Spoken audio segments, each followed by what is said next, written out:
Tās ir Latvijas Republikas īpašās intereses par Eiropas Savienības daudzgadu budžetu akceptētas Saeimā, Eiropas lietu komisijā pirms pusgada, vai jaunā valdība Eiropas Savienības daudzgadu budžeta jomā iet ar Siliņas valdības laika pozīciju vai iet ar kaut kādām atšķirīgām versijām?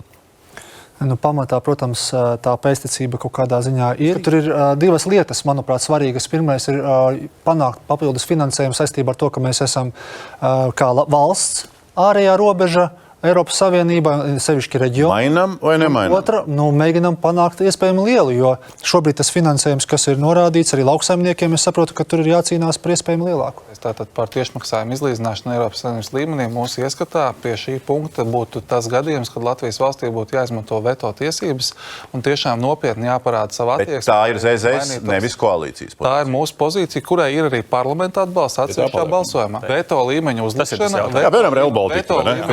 ir konkrēts pasākums, kādā veidā mēs kā valsts varētu parādīt to, ka mūsu lauksaimniecība tiešām ir svarīga. Labi, draudam visiem ar veto. Orbāns ir prom, mēs draudam ar veto. Labi.